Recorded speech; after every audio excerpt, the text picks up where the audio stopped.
Yeah, Well, I was going to say, where'd you find all those buildings? They're amazing. I'd say it's about 85% of the film was shot in Gary. The big apartment complex they walk through, it's like an entire city block of like abandoned apartments, and that's at like 46th and Michigan in Chicago. It's called the Rosenwald Apartments. And then the Damon Silos is the thing, like the vista of Chicago that they look at. And then I'm trying to think if there's anything else. Well, then you get to Cairo, or no? Well, yeah, the ending is shot in Cairo in southern Illinois, and the climactic scene where where the zombies follow Abira and she like pours lighter fluid on herself and all that. That is at the Good Deal Garage at like it's like Bryn Mawr and Clark or thereabouts. Oh, that's great. It's like a little antique shop. Little antique shop with a gigantic, disgusting basement that is perfect for this kind of thing. Whoever did the job like with the sound effects, man. The sound was just. I knew as soon as that was coming on, that noise, I was like this. Well, Jordan is a good friend of ours who's from Columbus.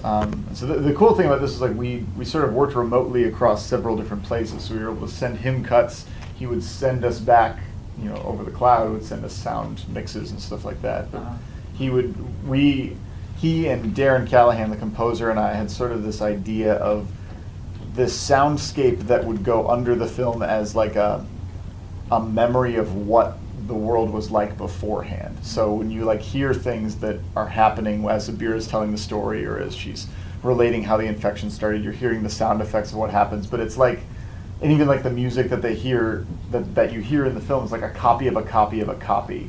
So you have all this sort of public domain music that's been kind of contorted and distorted in these strange ways and pulled apart at the seams. And the whole sound like universe of the film was sort of centered around that idea that it's like what these people remember the world might have been like, but they're too young to really place it. It's like remembering what you knew when you were a baby.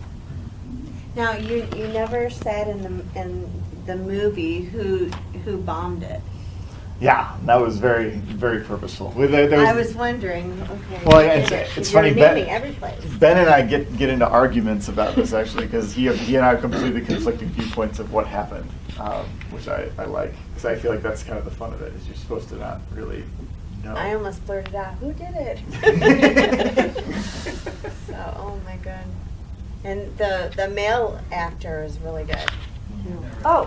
Yeah. He looks different when he's got like a lot less hair and no beard or Really anything. good. You were really good.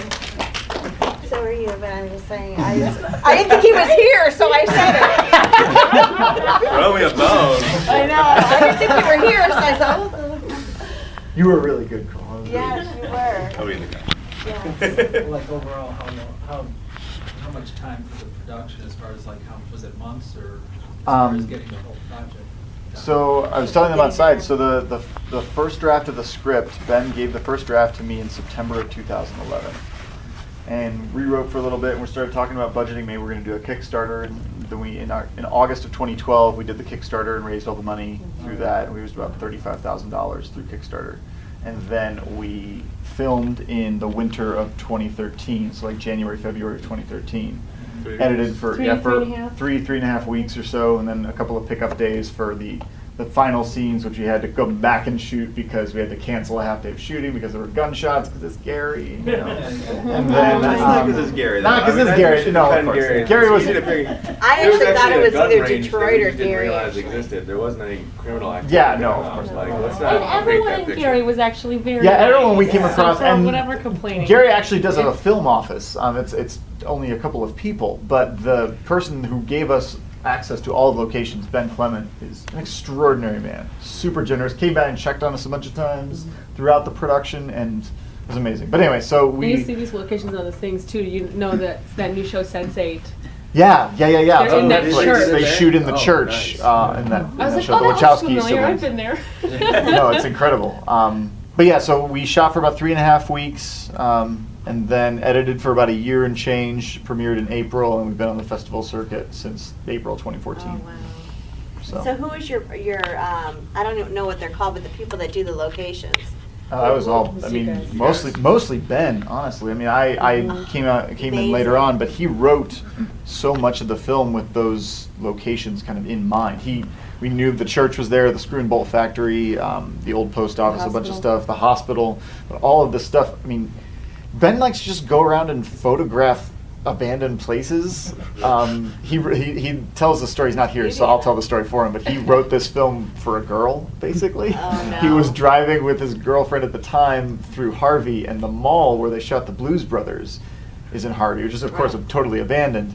And he was like, "Oh man, this is perfect. We should totally shoot. Like, I could totally write a zombie movie and shoot it in a bunch of abandoned buildings that we go to all the time."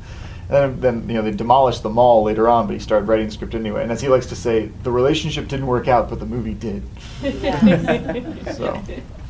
What was maybe one of the tougher scenes, maybe the toughest to get it right, as far as maybe like you were both in, like took a while to get it right. Just getting along with it. And I'm glad you're standing over there. You guys are really. I mean, the whole last week of principal shooting was all night shoots. So anything that happened at night, especially that whole ending sequence. And I mean, it was dang cold. Those buildings aren't heated or there's no electricity. So I think from a technical perspective, just like as human beings who are really cold in the middle of the night, I think those scenes, Cole in that scene when he's dying, he's like laying on the ground in these pools of blood, and it was so cold, and he did so great. But I think like those are definitely a huge challenge, just because you're just trying to not shiver so much so that you can't hear the lines. And Did you ever get scared? Did you ever get scared in any of your filming? It was like camping. I wasn't, I think Tanya was a little nervous, but I've never been the kind of person afraid of the dark, so oh my God. There were a couple of moments of where Tanya had to run around a corner, and where she was supposed to have that emotional breakdown when she thought we left her. Tanya played Abira, and she was getting emotionally ready, like getting up, action, goes to take the corner, hits ice, and just. And it's just when you're amped up that much so that you can start sobbing on action, and then you just wipe out in the middle of an abandoned building. All of us were terrified the second that happened. I mean, the entire set was they just rushed to her and was like, oh God. She was okay though. Yeah, of course, she was totally fine. She was just scared. spooked. Our gaffer was not so lucky. He slipped on a patch of ice on the roof. After we'd finished shooting, for the day, he went to do a dummy check on the roof and jumped down from like a foot. It was like a step from this to here. Slipped on ice and came down hard on a rock that was frozen in place and shattered his tibia in 3 places. They had to lower him down from the rooftop. He's okay now. He's doing really well. This is why, we call him the Bionic Man because his leg's actually stronger than it was before we started shooting. Yeah. And that's why you this always. This is get why insurance. you carry insurance because he was totally covered because of that. Yeah, it was interesting because he was posting on Facebook about hey, do you have any feedback on how to do this kind of paperwork for workers' comp stuff? And everyone was like, fat chance you did an indie film, you're probably screwed. And they were like, he was like, no, actually, Glass City Films did a fine job. They're like, no way. I know, good job. Yeah, it was all junk. Did you guys get the machine for the parts? No. The two of them did not. So Cole and I are kind of, and Mike as well, the three of us are kind of partners in crime at Glass City Films. And so we had all worked with Ben in many capacities before this. And Sarah as well. Sarah and I, we've all known each other for years. And so Ben had written the parts of Josh and Penelope for Cole and Sarah specifically. He had written Abira for another actress that he knew, but she didn't wind up really working out very well. And so we held limited sort of auditions for a select group of actresses that we had known and worked with previously. We were present for the auditions just as readers and reps. facilitate stuff. And Tanya came in and just knocked everyone's blew it socks out. off. Yeah. Oh, wow. And Tanya came in and blew us out of the water, and we had just said we're shooting in winter, and she didn't know what winter was. I mean, she knew what She winter was in but Oregon "That's for a like 4 6 months for a show, for a theater show. She's like, I agreed to this audition, just I'm available in January, but I'm not available in November or December. And we're like, oh, we should have been more specific. And that's how you wind up shooting in January, February instead of November, December, in the dead of winter in Chicago. But I said this before, but the shooting in the winter, I think, really helps the film. I think you feel it. I mean, you see their breath, and you feel the isolation and the desolation and the despair and the desperation that these characters have, like you were saying. It's just, it's so much more tactile when you're in that space and you see icicles and you see like just. And we're all in the Midwest, like you guys all know what the winters are like, and like imagining winter without electricity and the heated. I feel like it kind of just amps and also up. without clothing. Yeah, in certain instances, yeah. That was funny seeing We- I'm a stupid shirt. Oh yeah. I hate that joke. I love The only one I love it. We reshot that. We had to 'cause it didn't reshot work that the scene because first they weren't time. over the first time because the shirt was How many terrible. retakes did you? Oh, so well, it's funny because we like for like the sex scene, you mean, or for other stuff. So like that scene, surprisingly, like as you look at it, like oh my god, they're naked and they're in like a marble, room, and it's like it's got to be freezing in there. That room was the warmest freaking room we've ever had in the whole They shoot. heated it up like the whole day Because it was like before we the shot one that room scene. in that entire hospital that was perfectly insulated and contained. And so we brought in all 3 of our space heaters for like an hour prior to the actors coming in. So when you got in there, that room was like 75 degrees. It's really nice. So it was actually like it was really, Balmy. really toasty. We were kind of like we don't really want to get out of here. And we shot that scene probably like I would say 30 minutes, 45 minutes. That was, Yeah. that was an interesting process because it's always been like layer up, and put the dirt on your face, Yeah. grease in your hair, and jab up your lips. And then they were lining up that scene to line up with the sunrise, like coming through that window and like making the shafts of light. So they were like, okay, you probably got about 25 minutes. We went into the trailer and just like the makeup artist came and was like, because we were both like, really watching what we ate because we were supposed to be emaciated for the scene. And she would like come and like accentuate our rib cage and everything. And so suddenly this huge, like both of our torsos were getting makeup done on us. We're like, okay, you've got 25 minutes to just make up this part of your body to show how dirty you actually are. So it was a kind of interesting timing for that. I'm like, okay, I'm ready to go. Then put a robe on and run upstairs and like, go for it. Yeah, and again, it's a sort of just all of us know each other pretty well. We're all very professional in everything we do with this sort of stuff anyway. So it was once we got up there, it was sort of just blocking any other scene. You sort of map out 1, 2, 3, 4 beats, and this is what's going to happen here. This is where you guys are emotionally. These are the shots we're going to do. Like you just, I don't know, you treat it like any other scene at the end of the day. And The weirdest part for me is that Cole's one of my best friends, and it's weird to kiss your best friend. it's like I had to be naked in front of him yeah, too. it's like yeah. So, It's almost easier as an actor to like have to make out with somebody you don't know at all. It's fact. I know. I'm sure you. But it did was because, like- it went really well though. It's because like Sarah speaks her mind, and I was like, I might be a shitty kisser. Like I didn't do it all. I used to be like, are you gonna do it that way? No, you make me sound like such a No. No, it went really well though. I was like, and we Yeah. were really tense and like walking up, and I was just like, I really care about you. I just want you to know that. I was like, hey, let's do this. John took great care and went to great lengths to make sure that like it was all handled really respectfully and really appropriately, which is really Yeah. nice. Like Close the set. And, Yeah, Yeah, it there were was a maybe really nice 3 people in the experience. room with us. Yeah. at I've that heard point. so many of the opposite stories from other actors, and it was a Oh, huge. yeah. Not that I expected anything less, but it was a huge sigh of relief to have to Yeah. not have to deal with any 30 people disrespect Yeah, and disrespectful any people, people yeah. Yeah. laughing in the corner or something because they're Yeah, jerks. absolutely. No, none of that. It was really nice actually. Any other questions? Yeah. I think it's hopeful for the future that flashlights last a really long time. Yeah, that's why you established the batteries getting charged at the very beginning of the movie. Is so Well, you I can, know, like, that was sell- clever, that was good. No, there's see things like that because people are like Ben especially was very intuitive about this. He was writing because he knew people are gonna like call him out for all of these little stupid things like that. He's like, okay, no, we're gonna have a scene where he's charging batteries. We only need to see it once, but then we can totally explain it at Q&A sessions when people ask us about that crap. Well, one did go out, kind of. Yeah, but it doesn't I was last. going to ask Not about the good lighter batteries. fluid, though. Did the lighter fluid make it so that the infected couldn't smell her, and that's why they went by? Or? No, they followed a Bira. But I think it. Because they This like is- the Bira. This is great. This is great. We because- always thought it was a little combo. Yeah, right? so I it's think one like of a those things little- like she looks Yeah. like so there. And with the lucky. Yeah, so there's so backstory on the ending of the movie. The ending of the movie is very different from what the first draft of the movie was. The ending of the first draft of the movie resulted in all 3 characters dying horrible, horrific deaths. And I talked to Ben when I got the first draft, and I was like, Ben, like, I don't think you like your characters very much. And he didn't, he's like, sort of, the way he says, like, I took offense to that because all these characters are like little parts of me. So if you're saying I hate hate parts of me when you say that. And but we talked about the idea of like, well, the ending needs to be something that is very.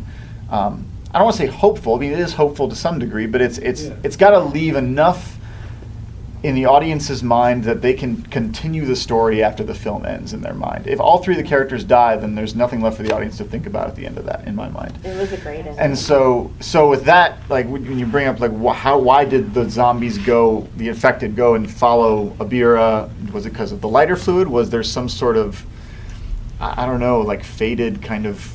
Was she just lucky? Was it kind of this? Was it even some religious connotation? I mean, you can sort of graft whatever you want onto that. We wanted it to be not ambiguous, but that you could really take any number of those outcomes out of it, and it works in my mind. I feel like It just would be sadly ironic if they could have doused themselves with lighter fluid and just walked out of there. absolutely. Or as like maybe if Josh just wasn't such an idiot and stopped scaring Penelope all the time, he wouldn't have got an axe in the chest. He was already infected. He was already dead anyway. I Yeah. actually had like a couple intense lunch periods about that, about like the fatal flaw of Joshua, because like I was like reading the script and like going over it, and I was like, if Josh literally does nothing that ultimately helps anybody, unless he has that one scene with the barrier where he goes, find a way to make it up to me, and like somehow that makes her protect Penelope.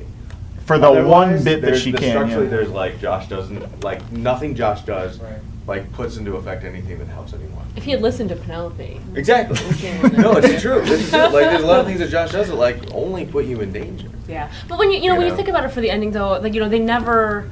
Hopefully you infer from the script, but they never see that many at once. They're never so inundated like that. And there was some backstory stuff that ended up getting cut in the final cut, but like for the most part, Josh and Penelope grew up like up in north of Canada where. Yeah. Most of the zombies were kind of like frozen, and it was the population was really low.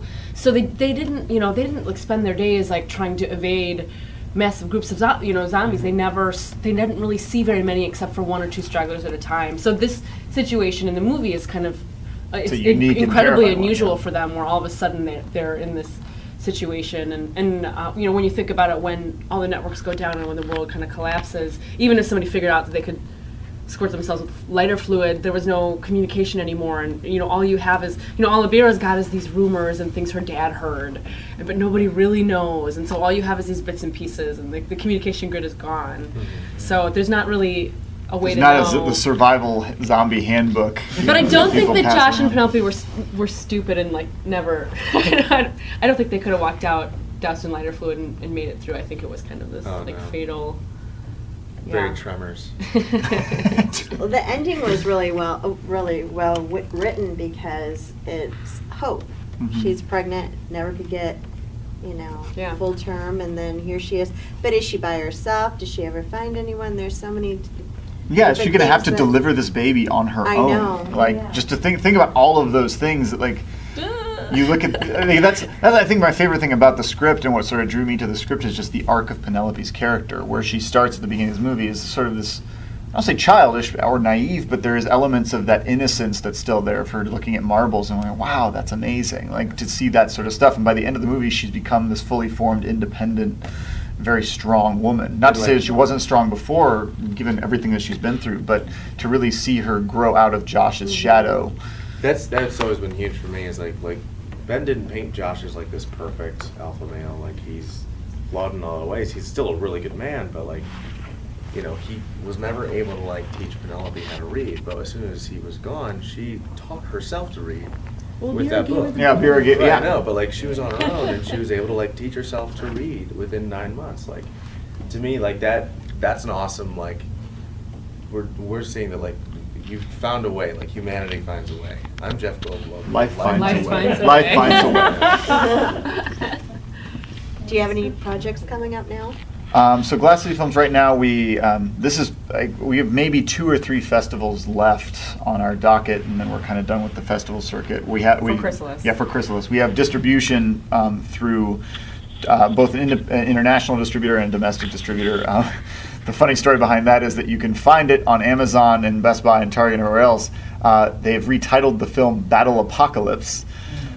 for those. Because it feels like a battle apocalypse. Because right? obviously it feels like you're watching the Hunger Games when you watch this movie. They do that. That's a Wars. distributor thing to sell. You know, if you look at the cover art that they made too, which is totally different from the cover art that we made for the film. It's got like an atomic bomb on it. Yeah, it's like gas it's masks all of the and things stuff. that you could imagine if you were walking down the shelves at Walmart that you would pick up. Oh, I want to watch that on a Friday night for $5.99. Like that's the way that they think, and it's worked. I mean, it's amazing how, like, from a business perspective, like their goal is to get butts in the seats, and they don't care if you don't like the title. And our international distributor has let us maintain all the integrity. Mhm. Same title, same art, Yeah. same. But getting And we can distribution sell is the a film. great Yeah, thing. yeah, and that's the So, thing. you For know. us, it was like it's the best of both worlds. We Yeah, got to and I keep get to see it. the rights to sell the film ourselves online and as Chrysalis, so can everyone probably can see sort it. of see the fruit of that, and we can take it to festivals, and you guys can see the fruit of that. And at the same gaps time. in funding, 35 was a great number for the Kickstarter, but it costs a little bit more than that in post, and then the distribution covers that. Delivery and stuff So like that, yeah. nobody's like still eating ramen for 5 years or something because I of still it. am eating ramen. Are Yeah. you? Other than that, sorry, my son, my 9-month-old is eating ramen, and yeah, it's great. So now that we're done with this leg of the journey, we're working on a short film called Limerence. The guy who did all of our marketing for Chrysalis actually is also a very talented writer and director, and he wrote a short film that we're going to produce, sort of on his, like, as part of our arrangement for him doing all of this work for us. We're going to kick back and do some work for him. And then otherwise, we're kind of just, I'm getting my MFA at DePaul. I'm going to teach. I'm already teaching this quarter, so that's a whole new journey as well. And being a stay-at-home dad, which is a whole other adventure. So you can write a lot. Yeah, so I can. I can watch a baby a lot. That's There you go. That's something to write Yeah, about. I'll Trust me. my thesis film is going to be a horror film about a baby monitor. So that's actually true. That's a good one. So. Quickly, what did you think of the film before your film? Holy cow, That man! was intense. Holy That was cow! intense. We were like, how do we follow that? Yeah, I turned to Cole. I was like, my God, we have to follow this. Like, And this I was is like, no, you That little girl was amazing. The girl was extraordinary. Oh my The God. I'd love to be Penelope. Oh, there you go. yeah, exactly. That's how we get to where we are. Oh God, her life has not been great. Yeah,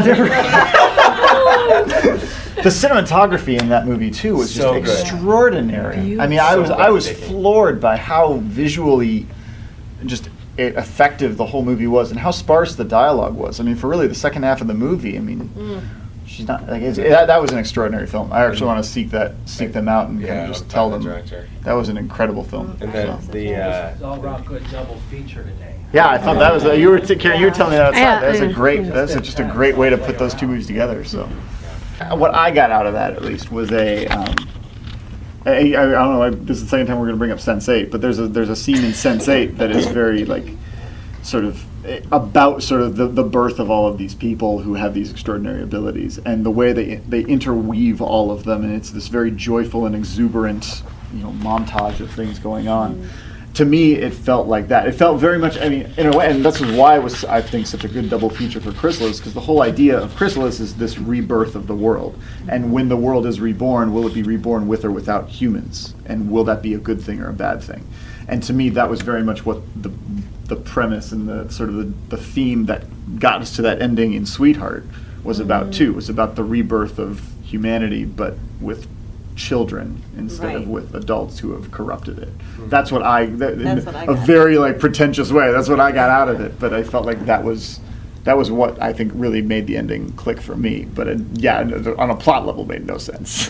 But I thought, Oh, I thought it was all a metaphor for how awful birth is. That's what I thought it was anyway. I was like, is that Maybe what I'm they're done. saying? Is that what Miguel's trying to tell us? Like, that's how awful it is. For a baby it's, to be it's pulled out of like its seeing womb. your parents getting eaten by zombies. That's Is what it birth worse is than like, or whatever they were. Yeah. Yeah. was the prequel to The Matrix. Sure, I'll take that too. Oh, creepy. See, Oh, it might have been. this is why cinema is amazing. Yeah, and we all think so many different things. Rent this movie and Mexico and tell us if it's. Yeah, we're also very curious because we just learned we have a deal in Mexico, and so we're very curious to see if it's subtitled or dubbed, because I really want to hear Cole and Sarah's voices dubbed in Spanish. We're very curious about it. You guys will have to have a party. Yeah, we promised ourselves we're going to buy one copy of our film, any country that it's in, because I think that's just cool. Because even It's geeky. reading the subtitles, like when on the German films, we've been showing a lot of German films. You're reading the subtitles. I had a little bit of German in high school. Yeah. And it's like, Yeah, well, it's I like- wouldn't have said it that. They don't really mean what it says there. Well, and that's part of the but reason it's- that our film was retitled too by distributors, was that Chrysalis is a little harder to translate. Like that doesn't really carry over to other Apocalypse countries or does to. translate. And a lot of people. I mean, kudos to Don for pronouncing Chrysalis correctly, because a lot of people we've gone to at other festivals when they've announced our film, they're like, Chrysalis. It's like any number of ways to pronounce that. It's like, I One of thought our this was a lot easier. I don't One of our know. investors asked I thought everyone knew what a chrysalis was. You gave us Like money a to make it. Chrysler for. Yeah, I guess. So good darn just Crisis darn is good. Yeah, oh my gosh. Any more questions? Yes. You can't look under that name, you have to look under this battle. Yeah, so so I'll give the full spiel then. So if you go to our website, which is therestaredead.com, you can find the film for digital download as Chrysalis, and we have all sorts of special features and behind the scenes stuff. The soundtrack, it's all available on our website. So And you can like watch download it on everything your there. Apple TV or Yeah, whatever. and you can rent it or you can buy it, either or. And that's through our website at therestaredead.com. Or if you go onto like Amazon or bestbuy.com, target.com, all the main retailers in the United States, if you look up Battle Apocalypse, you will see our movie and you'll see, everything's the same, it's just a different title, but they didn't change anything apart from that. It is on IMDb as Chrysalis. Yeah, if you search for it on IMDb, it's either Chrysalis or Battle Apocalypse, our film comes up. And if you feel compelled to leave a review or anything like that, that's totally awesome. We'd love Why that. didn't you use hand crank flashlights? No, trust me, They're out there. that's in the message boards. Trust me, people love to dissect this movie on the message board. But yeah, that's and if you want to follow us, I'm on. We're all on Twitter in some capacity. I'm at Windy City Camera and Glass City Films. Cole's at Colifer. Sarah Gorski, Mike Melinda. We're all That was over. a very creative Yeah, way. we're My Twitter handle. we're all we're all over social media. So I just say two things. Yeah. I love the way that the story came around. That you had the beginning with the butterfly, and then it comes around with the end of the butterfly. It's beautiful. It makes it such a nice circle. And the other thing was, I thought that Penelope's journey was a lot like the woman in the Terminator. I was thinking. yeah. Oh yeah, Sarah Connor. Thank you. I never think about that. And Yeah, she's awesome. Yeah, that's a great compliment too. Thank you. Yeah. So then that makes you want to see Terminator 2, right? You want to see Chrysalis 2. I'm sure Chrysalis 2 is going to be exactly like Terminator 2. Doing pull-ups in prison. In some abandoned building somewhere. Yeah. Yeah. But very much going from like a place of innocence and yeah. And surrounding the coming world. out as a stronger person. Yeah, I think that's very much. Then again, that idea of rebirth, like everyone in the film experiences some sort of metamorphosis. I feel like that's kind of any film you would have that, but like I feel like it's given extra weight because of the type of film this is. So, Well, you guys did a great job. thank you guys so much. Did anybody get the feeling that there was going to be some animosity between you, Penelope, and Abira. Abira? Yeah. You know, I think that was one of those easy things that we specifically thought might be a little bit too easy to exploit. Well, it's like it's there. I want there. to say it's there, but it's less about like. But Like- it's not animosity. Yeah, and it's not jealousy. That's the You were thing. the only guy. Right. Yeah. You were the only guy. I mean, I think And for- it wouldn't have been necessarily Yeah, I think jealousy, but it exhibits itself in Penelope as fear. As fear that she And isn't insecurity. as good as Right. this new person. So I think like if you were to go back and watch it again, you can see those moments when she sees Abira just touch his arm, and she just kind of she And has On the roof. a recognition. And But it's, when we even you had know. auditions, there was an actress that was phenomenal, who just cranked that up a little bit, that factor. a little bit of seduction in her Yeah. voice even. And it was immediately like, nope, we can't go there. It can't be there. Like, it's gonna be there, and it's in the situation, but like the characters aren't actually exploiting that. Yeah, that's the thing. I mean, like to your point, like you sort of implied that already. Like you got enough of that in I got there. that feeling On the rooftop. Yeah. because of her. Well, what's wrong with Because you? You two were together first, Mhm. and she came in, and But I think as a result, I think it's more effective. So when Josh dies, I think it's the fact that they literally there's 100% commitment there. Josh is in no way wavering in his commitment at all, and Penelope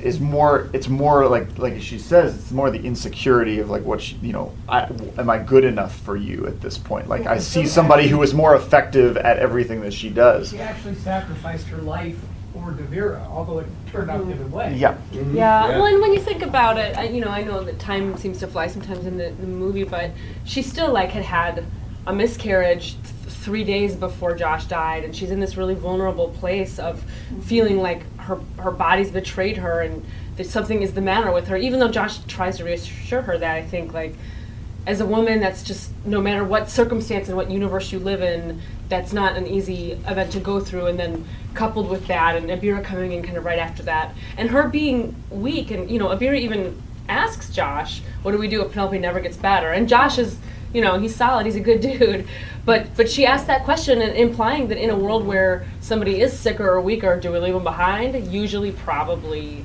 yes. So I don't know that Penelope's fear is actually that irrational, but Josh is, thank goodness, a better guy than that. So.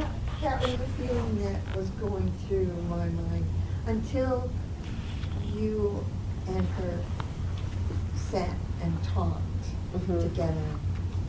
I think it was important to all of us to make every single one of these. Like we didn't want to make Abira like two-dimensional. Like we didn't want to make her just like she's just the other person that comes in and she siphons off of them. Like no, it's very much like Abira kind of saves Penelope in the same way. Like she's the reason for their suffering at the end of the film, but she's also the reason that Penelope is able to become her own person. Like it's kind of strange, but that's you can't look at anyone in this movie and say you are good and bad. Everyone in this film has a very high point of I believe in you, I think you are a good person, and a very low point of oh my god, like you are the worst of the worst. Like everyone's got that moment in this film, and I think that's why it works, is because every one of us has had to deal with that at some point. Well, I never looked at any of the three of you as anybody being bad.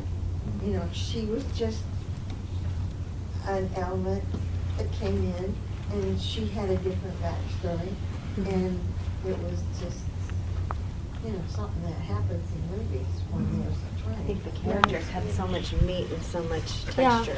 And I Josh and just loved Penelope it. had been traveling together for years with nobody else, and so Yeah. a third person is weird when it happens now and it's just one day and you're used to being around groups of people. But to imagine like being with the same person, just having two of you for years, and then all of a sudden there's a third person, it complicates things. But even If nobody has bad intentions. Even in the first scene where she comes into the room and there's just this awkward silence for a little bit. Like, what do we say to each other? How do we even speak to other people? Like, I don't even.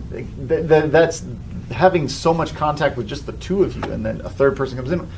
We have nothing to talk about yet. Yeah. I don't know how to introduce myself to a new person. And It's been 12 years. In a world where Yeah, we're it's really been lots of scavenging for food, and we found some food, and like, is she going to take our food from us? Is a real question.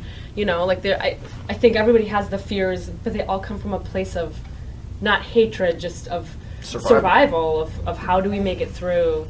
And I think that kind of, in some ways, absolves, I feel like, any sort of jealous behavior or suspicion. It's because they have to live, and it's because obviously in this world people have taken food from them before. They've lost, and they're just trying to get it back together. and protect themselves from worse people. Look at, you look at the opposite of you look at like Mad Max, that world where everybody's really fighting for it, and there's an element of that definitely dialed down and more quiet in a post-apocalyptic situation. Yeah. I also really liked your use of objects in the film, and that you had the importance of real, live, actual books. Like physical books, and how important that would be. One of my favorite props in the film, like it's like just a shot, but it's like, and it's never seen again, but is, so Penelope, like when she picks up that little purple butterfly in the gas station, and she puts it in a cassette tape holder that she uses. That's what she uses to carry. It's like her wallet. But things like that I almost wish we could have done more of that. But like just those little anachronisms that, just I don't know, all those little things. I love that type of stuff. It's just and that's a lot of that's in the script, and some of that even was just our production designers like, ooh, this would be cool. I want to try this. A very nice richness to it. Yeah. Well, I figured that was her birthday box for him, because she was going to save him a birthday thing with one cool thing, because then it ties in with his blue marbles that he was saving for her, and it's like, how often in your travels you find something cool and and it wasn't really even a close up of the cassette box, but it had like what it was like. It had a $1 bill in it. It had a $1 bill, and it had an orange crayon, and it had just like things Penelope had found that like. She that just meant developed. Nothing to her. They meant nothing. She didn't grow up with crayons. She didn't, but these like beautiful objects and strange things. It was like her like mini menagerie. She couldn't carry a bag or something like that full of it, but she just has her one cassette. I actually kept it. I still have it. Oh, do you really? On my bookshelf. I know, because I felt like it was kind of like her essence. So I'm a dork like that. So It's wonderful. That's good thing. Yeah. All right. Well, thank you so much. Thank you so much. Thank you guys so much for coming and joining us. Enjoyed the film. Send us go to our website. You can send us emails and stuff too if you have any other questions. Tell your friends if you liked it. Tell your friends about it. Yeah.